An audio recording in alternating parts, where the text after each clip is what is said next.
Kwid है गाड़ी, 1000 CC, CNG लगा हुआ है। वाइब्रेशन देखो इंजन का।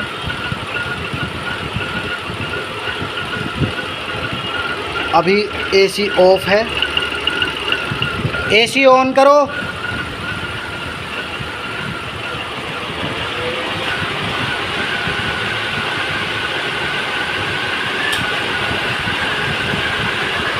जैसे ही कंप्रेसर ऑन हुआ और बुरी तरह वाइब्रेट होने लग गया।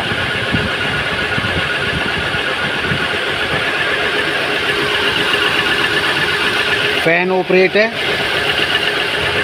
इंजन की हालत,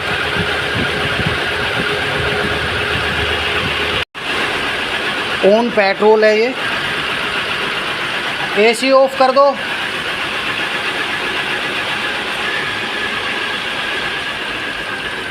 AC ऑफ हुआ। इंजन की वाइब्रेशन थोड़ी सी कम हो गई, बट अभी भी प्रॉब्लम वही की वही है। मीटर में किलोमीटर दिखा देता हूँ। चेक इंजन लाइट आ रखी है और गाड़ी चल गई है 1,1722 किलोमीटर, यानी 1 लाख किलोमीटर चल गई है। ऑन CNG 60 से 65 हज़ार किलोमीटर ये चल गई है। ये गाड़ी जब आई थी सुबह मेरे पास, इंजन मिसिंग के कंसर्न में आई थी। इसी कंडीशन में इस गाड़ी में 1 नंबर में टैपिट कवर जो था वो लीकेज हो रहा था, ऑयल भर गया था प्लगों के ऊपर। स्पार्क प्लग सारे रिप्लेस किए, नए डाल दिए। 1 नंबर इग्निशन कोयल नई डाल दी। टैपिट कवर भी रिप्लेस कर दिया, लेकिन बात इसकी नहीं बनी। कोशिश यही रहती है हमारी कि कम से कम खर्चा हो और कस्टमर का बच जाए। इसमें कम से कम 4 घंटे मैंने लगाए गाड़ी में कि ये बच जाए गाड़ी, इसका इंजन ना खोलना पड़े। ये पहले की कंडीशन है, टैपिट कवर बहुत बुरी तरीके से लीक हो रहा था पहले ये, ठीक है। अभी बस ये लगा के इसलिए चेक किया था कि अगर एक बार सेट हो जाए गाड़ी तो सेट हो सकती है, बट ये नहीं हुई। इसका इंजन ही हमें खोलना पड़ेगा। 1000 सीसी गाड़ी है, CNG लगा हुआ है। ऑलमोस्ट 65,000 किलोमीटर CNG इस पर लग के ये गाड़ी चली है।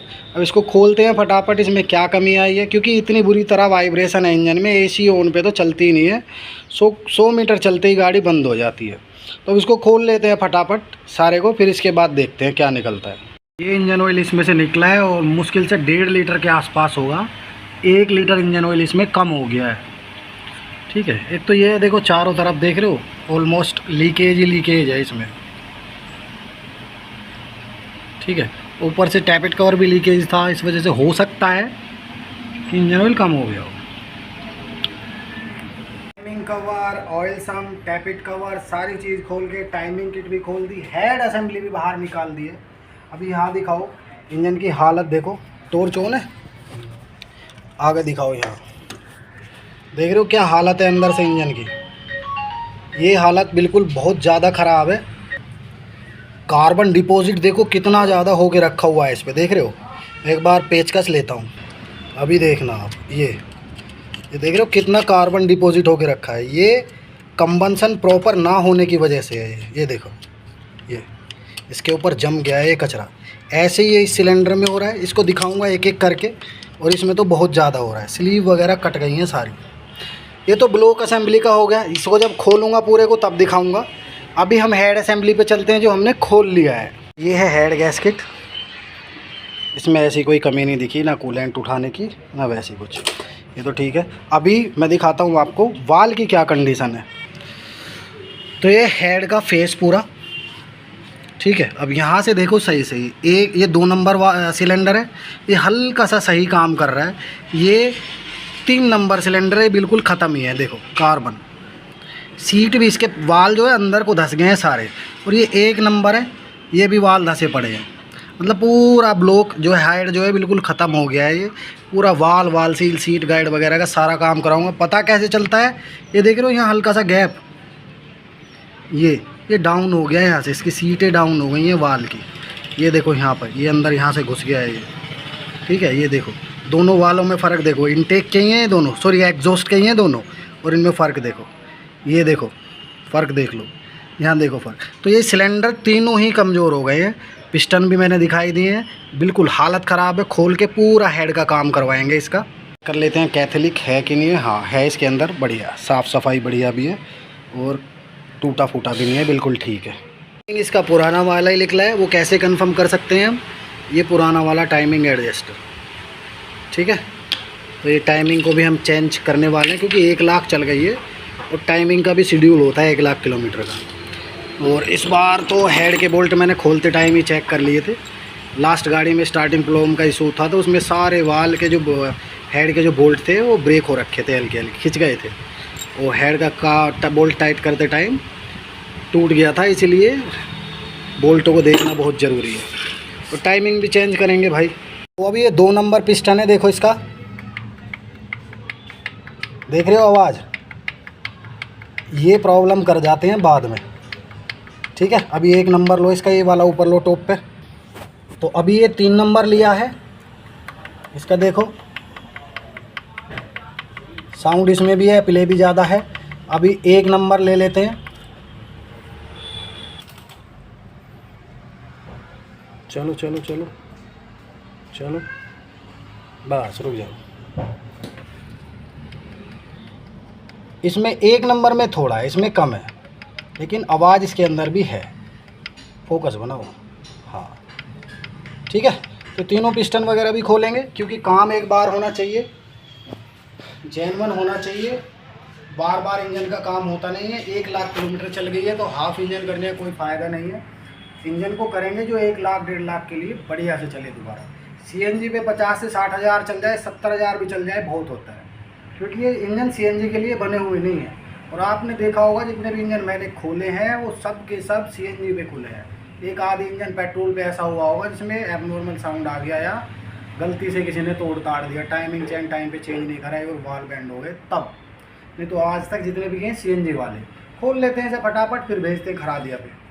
तो ये खोल लिए मैंने तीनों, आगे ले आओ।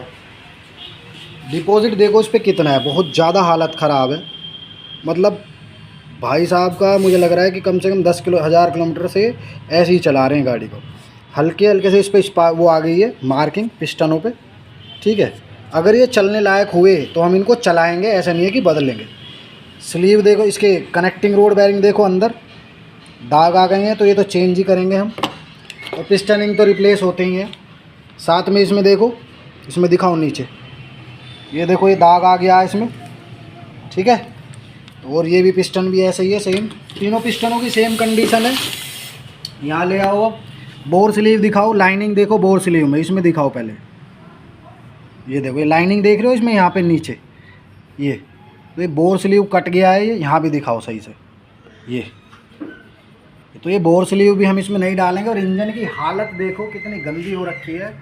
इसका टैपिट कवर लीक हुआ होगा, लीक होता रहा, ये धूल मिट्टी पकड़ता रहा। बहुत मेहनत करवाने वाला है इंजन हम पे, सफाई वफाई में बहुत ज़्यादा मेहनत करवाएगा। और साथ ही साथ इसका जो है क्लच भी हमने निकाला है, एक क्लच इसका, क्योंकि 1 लाख किलोमीटर गाड़ी चल गई है और ये क्लच भी हार्ड हो गया है, ठीक है। और इस पर स्किडिंग मार्क्स भी आ रहे हैं, देखो ये स्किड हो रहा है ये, ठीक है। और ये हार्ड होके बिल्कुल हीट होके मतलब हार्ड हो गया है। एक्सडी का है तो ओरिजिनली, पर हम बात करेंगे क्योंकि इंजन बन रहा है तो क्लच डलने के बाद और अच्छा परफॉर्मेंस आता है, बिल्कुल स्मूथ हो जाता है क्लच पैडल। और ये कभी भी इंजन करवाओ और हल्का सा भी क्लच में डाउट हो उसको करवा देना चाहिए। बात करेंगे भैया से इसके बारे में भी, क्लच भी हम रिप्लेस करने वाले हैं। आप इसका हेड, ग्लो और क्या नाम है पिस्टन, ये सारे खराबी को दे देते हैं और वो बताएगा अब इसमें क्या क्या चीज़ चेंज होनी है। वैसे तो हमें पता है, हो सकता है एक बार को पिस्टन बच जाए, पर कोशिश ये रहेगी क्योंकि 1 लाख चल गया है नए ही डालने। तो भाई ये इंजन आ गया था और आने के बाद क्योंकि गंदा बहुत ज़्यादा हो रहा था, हमने इसकी धुलाई मंझाई की है, बढ़िया से सफाई की है। और इसमें देखो बोर स्लीव नए डाले हुए हैं, ठीक है। तीनों में, इसमें भी तीनों में बोर स्लीव नए डल गए। और पिस्टन भी मैं आपको दिखाऊंगा, बढ़िया से साफ़ सफाई इसकी की है हमने। इधर से देखो साफ़ सफाई दिखेगी बढ़िया से एकदम। और ये देखो यहाँ से क्लियर दिख रहा है, ये बोर स्लीव डली हुई है, ये गिलास सा लगी दिख रहा है ना तीनों सिलेंडरों में। बहुत ज़रूरी है, इंजन का काम हो तो ये काम हो जाए, बहुत बढ़िया रहता है, ठीक है। और सफाई का तो बहुत ज़्यादा ध्यान रखते हैं हम, बढ़िया से दिखाई दे। बाहर से बेशक ना हो, साफ़, लेकिन अंदर से सफाई बिल्कुल हो जाए ताकि बढ़िया से काम करे इंजन। ठीक है, अब ये देखो इसमें थ्रस्ट वार्सल हमने बिल्कुल नए डाले हैं। STD देखो, ये रहे यहाँ पर STD मतलब स्टैंडर्ड के। ठीक है, ये भी नए हैं। और ये देखो मेन बैरिंग है ये इसके। ठीक है, ये रहे मेन बैरिंग, यानी क्रैंक के ऊपर जो चलते हैं यहाँ पर, सॉरी यहाँ नहीं, यहाँ जो इसमें लगते हैं यहाँ पर। ठीक है, यहाँ पे जो लगते हैं। और क्रैंक का तो मैं पिस्टन में दिखाऊंगा। अब ये हेड है, इसका हेड असेंबली। क्रैंक असेंबली जो है इसकी बच गई है, बिल्कुल वही की वही है। इसी को ही हम चलाने वाले हैं। जो चीज़ बच सकती है हम उसको बचाते हैं। और अभी मैं हेड में दिखा देता हूँ हेड का क्या काम करवाया है। इसकी फेसिंग भी हमने करवाई है, देखो हल्का हल्का सा, क्योंकि फेस कराना ज़रूरी है। अगर फेस आउट हो जाए तो प्रॉब्लम हो जाती है। ठीक है, ये थोड़ा सा रह गया है यहाँ पे, इसको भी साफ़ कर देता हूँ अभी। और ये देखो इसमें हेड में हमने क्या काम कराया है। हेड के अंदर सारे के सारे वाल डलवाए हैं, देखो 6 इनटेक के और 6 एग्जॉस्ट के। तो वाल सील, सीट गाइड एकदम प्रॉपर, और इसका हेड की फेसिंग भी कराई है। ठीक है ना, तो मतलब काम हो तो एक बार में जेन्युइन तरीके से हो। अभी मैं इसमें साथ ही साथ आपको टाइमिंग किट भी दिखाने वाला हूँ। क्या क्या सामान मैं और ओरिजिनल ले आया हूँ वो भी दिखाता हूँ। वाला मैं इसमें क्लच सेट डाल रहा हूँ, बिल्कुल नया। ठीक है, ओरिजिनल क्लच सेट है। वैल्यू और XCD में 2 तरीके के क्लच आते हैं। ठीक है, और ये देखो ये नया ओरिजिनल रिनोल्ट का हेड गैस किट है। ठीक है, ये देखो पन्नी में पैक है एकदम। और ये इसकी टाइमिंग किट हो गई, ये न्यू अपडेटेड टाइमिंग किट है। ठीक है, इसका एडजस्टर किधर है, ये देखो टाइमिंग किट का डब्बा भाई। ठीक है, और 2 सेट हमने मंगवाए थे, ये रहा इसका टाइमिंग किट का एडजस्टर भी। ठीक है, ये देखो। साथ ही साथ ये कूलेंट एल्बो जो है ये भी डाल रहे हैं हम। और जो सामान और डलता रहेगा वो भी मैं दिखाऊंगा। तो दोस्तों ये है न्यू ब्रांड पिस्टन। ठीक है, ये जो इस पर मार्का आता है ना, ये ऊपर ये आता है टाइमिंग की साइड। ठीक है, इस तरीके से पिस्टन लगेगा। और ये देखो ये भी नया ही है एकदम, ये भी नया ही है। ठीक है, तीनों पिस्टन नए। और देखो अंदर का मेन बैरिंग, सॉरी ये कनेक्टिंग रोड बैरिंग, ये भी नए ही डाले हैं हमने। तो पिस्टन रिंग भी मैं आपको दिखाता हूँ, वो तो डलने ही डलने हैं। अगर रिंग पिस्टन एक बार खुल जाते हैं तो रिंग तो नए ही डलते ही हैं, चाहे पुराने एक बार को ना ही डलें। तो मैं नए रिंग भी दिखा देता हूँ। 1000 सीसी गाड़ी में क्विड में जो पिस्टन रिंग है वो अलग से आते हैं, चाहे वो रेडिगो हो या क्विड हो। ठीक है, पार्ट नंबर देख लो, मैच कर लेना चाहिए। और ये था, अभी इसके रिंग निकालता हूँ। तो इस तरीके से आते हैं सेट। ठीक है, तीनों रिंग इस तरीके से आते हैं। तब इनको लगाता हूँ, कंप्लीट करते हैं, इंजन असेंबली स्टार्ट करते हैं। 20 न्यूटन मीटर और 200 डिग्री क्लॉकवाइज टाइट करना है। ये टॉर्क रिंच होता है, इससे स्पेशल टूल है ये, इसी से हम इंजन बांधते हैं भाई। क्रैंक से जो हमने सेट कर दिया इसमें लगा के टाइट कर दिए सारे 20 न्यूटन मीटर टॉर्क पे। सारे बोल्ट टाइट हो गए। अब हम इसको डिग्री टूल से क्लॉकवाइज टाइट कर देते हैं। क्लच बैरिंग इसमें डालने वाला हूँ मैं। ये देखो सफाई कर दिए, पुराना वाला लगा हुआ है, नए को सेट कर देता हूँ। ये नया बैरिंग और ग्रीसिंग कर दिए। ठीक है, पुराना बैरिंग बहुत ज़्यादा ख़राब हो रहा था, ये रहा हालत ख़राब हो रही है, बदल देते हैं इसको। अभी नया क्लच लगाएंगे, बढ़िया मज़ा आ जाएगा पेडल पे। हाफ असेंबली कंप्लीट हो गई है, तीनों पिस्टन नए डाल दिए हैं, मज़ा आ गया एकदम सफाई में। और नया क्लच सेट इसमें डाल दिया है, ये रहा कंप्लीट। अब इस इंजन को हम गाड़ी में फिक्स कर देते हैं, हाफ इंजन को। ये ऑयल जेट रहता है, ये ऑयल जेट भी लगा दिया है कंप्लीट। कंप्रेसर वगैरह सब लगा दिया है, सेल्फ वगैरह टाइट कर दिए हैं सारे। हेड गैस किट रख दिया है, और हेड रख के अब हम टाइमिंग किट इसमें लगाने वाले हैं। टाइमिंग किट भी लगा दी है, वैसे तो हेड का मैं कवर नहीं कर पाया। हेड रख के हमने उसके बोल्टों को टाइट कर दिया है, और अब बढ़िया से नई अपडेटेड टाइमिंग किट लगा के आगे का काम करने वाले हैं। तीनों नए स्पार्क प्लग डाल दिए हैं गाड़ी में। अब टैपिट कवर रखते हैं। तो भाई रात में इसका टैपिट कवर, ऑयल सम्प और टाइमिंग कवर तीनों चीज़ रख के वाटर पंप वगैरह लगा के छोड़ दिया था, क्योंकि बॉन्ड को सूखने का टाइम लेता है। अभी बढ़िया से इसमें तीनों स्पार्क प्लग भी हमने नए डाल दिए थे। अब इसकी फ़िटिंग करेंगे, एक डेढ़ घंटे की फ़िटिंग और है, फिर इसके बाद गाड़ी स्टार्ट करते हैं। कंप्लीट करने के बाद ही अभी स्टार्ट करेंगे गाड़ी को। सफाई देख लो, बहुत ज़रूरी है ये सफाई। इंजन के अंदर सफाई होना बहुत ही ज़रूरी है। अगर जितनी सफाई से बंधेगा उतना ही बढ़िया परफॉर्मेंस आएगा इंजन का। ऑयल फ़िल्टर नया लगा दिया है, बेल्टें वगैरह इसकी प्रॉपर टाइट कर दी है, साइलेंसर वगैरह फिक्स कर दिया है, और पीछे का जो बोल्ट रहता है ये एक्सल के ऊपर ये बिट लगा दिया है। इंजन ऑयल डाल रहे हैं 5W30 कैस्ट्रोल वाला, दिखा दो ज़रा। ठीक है, ऑलमोस्ट काम कंप्लीट हो गया है। इंजन ऑयल वगैरह सब डाल दिया, कूलेंट डाल रहे हैं।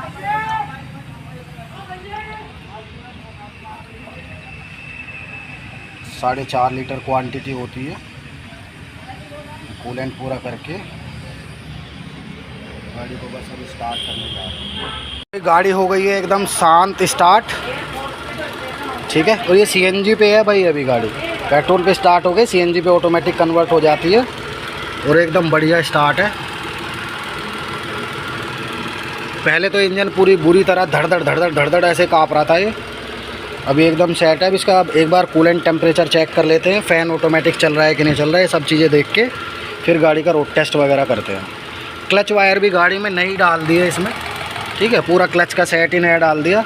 इससे फ़ायदा हो जाता है इंजन करते टाइम जो क्लच की लेबर है ना वो बच जाती है 2000 रुपये तक, तो ये नुकसानों से बच जाता है। बस अभी इसे देख लेते हैं, रमा करते हैं पूरे इंजन को। तो भाई पंखा भी चल गया है बढ़िया से एकदम, और ये देखो बंद भी हो गया।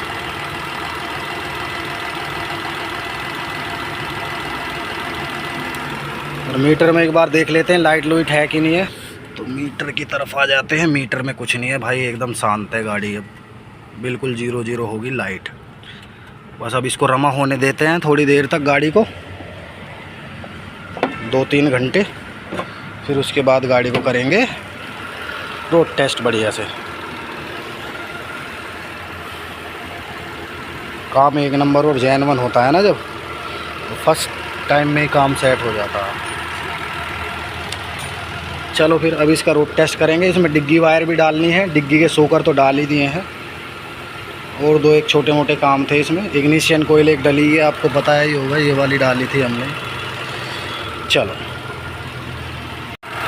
तो भाई 10-12 बार फ़ैन चल चुका है। अभी हम गाड़ी को बंद करेंगे और देखेंगे कूलेंट के अंदर, इसके अंदर कुछ कूलेंट कम हुआ है कि नहीं हुआ है, फिर इसके बाद रोड टेस्ट करते हैं। चेक कर लिया है कई बार चला के, अभी इसका रोड टेस्ट करते हैं। कि डिग्गी वायर चेंज हो रही है, ये डिग्गी वायर जो है टूट गई थी, ये देखो, ये पूरा सीट वीट सारी खोलनी पड़ती है इसके लिए। ये वायर यहाँ से लाके इसमें लगाई जाएगी, बहुत दिनों से टूटी हुई है ये लग रहा है मुझे।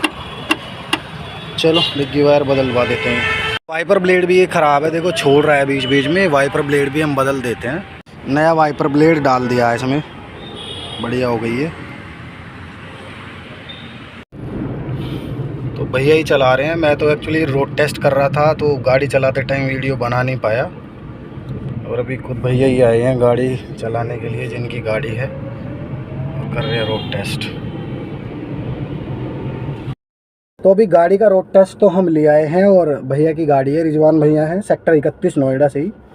तो भैया अभी आप गाड़ी को चला रहे हो, क्या इम्प्रूवमेंट है एसी का? एसी में तो हमने काम किया ही नहीं था, और अभी एसी की क्या परफॉर्मेंस है? इंजन करने के बाद बढ़ता ही है थोड़ा बहुत, तो बहुत बढ़िया है। पहले से सीएनजी ऑन करते ही गाड़ी बंद हो जा रही थी, अब बिल्कुल बढ़िया चल रही है, कूलिंग बढ़िया है, और पेट्रोल पे और सीएनजी पे दोनों पे एकदम बढ़िया से चल रही है। बढ़िया चल रही है। इसके इंजन के अंदर ही इशू आ गया था, और जब गाड़ी आई थी फर्स्ट टाइम उस दिन, तो मैंने कोशिश किया था कि पहले ही ऊपर से ऊपर ही हो जाए। एक इग्निशन कोयल ख़राब थी, और 2 प्लगों पे ऑयल आ रहा था। तो सम टाइम होता क्या है, जब ऑयल 2 प्लगों पे आएगा तो सिलेंडर सही से काम नहीं करते हैं, ठीक है। अब उसी वजह से मुझे लगा कि यार ऊपर से ऊपर ही काम हो जाए तो सही है, लेकिन कंडीशन मैंने देख ली थी कि अंदर ही प्रॉब्लम है। बट अभी भैया ने गाड़ी चलाई भी है, अभी क्या लग रहा है आपको चलाने के बाद? बहुत इम्प्रूवमेंट है, मज़ा आ रहा है अभी चलाने में। हाँ, अच्छी परफॉर्मेंस है। तो दोस्तों यही है, छोटे छोटे से फीडबैक मैं लेता रहता हूँ। भैया आपसे मैंने कहा तो नहीं था कि आप ये बोलना, नहीं, जेन्युइन है ना, जो कंडीशन है वो बता रहा हूँ। हाँ बिल्कुल जेन्युइन फीडबैक है। और अगर आपको कोई डाउट हो तो आके एक बार मिलो, देखो, आप काम करा के देखो दोस्तों। एंड यही था, इंजन का काम करना पड़ा इसका। गाड़ी अब बढ़िया चल रही है, पेट्रोल पे भी और सीएनजी पे भी, और एसी की परफॉर्मेंस अब बिल्कुल बढ़िया हो गई है। सही चल रहा है। हाँ तो दोस्तों यही था, मिलते हैं किसी और वीडियो में, तब तक के लिए जय हिंद जय भारत, अपना ध्यान रखो।